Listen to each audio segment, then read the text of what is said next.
সেয়া আমাৰ এটা ট্ৰেডিশ্যনেল ৰেচিপি বনাবলৈ লৈছোঁ আজি।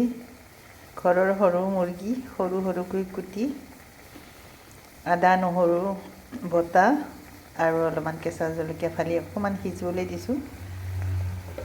ইয়াত তেল একেবাৰে নাই আৰু এইখিনি মই লাই শাকেৰে ঘৰৰ লাই শাকেৰে আজি বইল কৰিম।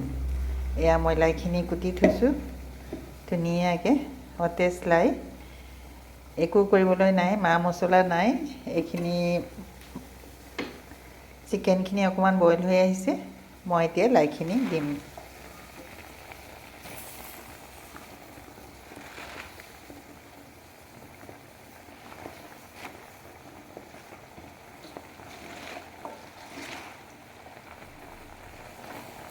লাইখিনি অকণমান ডাঙৰ ডাঙৰকৈ কাটিছোঁ।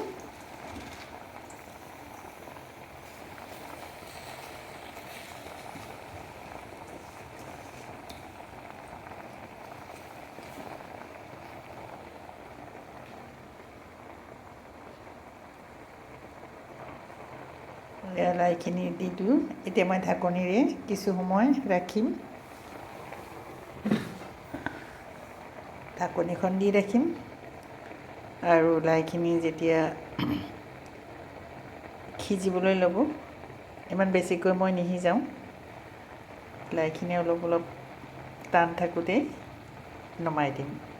এইটোৱেই মোৰ সহজ ৰেচিপি, আমাৰ ট্ৰেডিশ্যনেল ৰেচিপি। মই ঢাকনিখন লগাই দিছোঁ।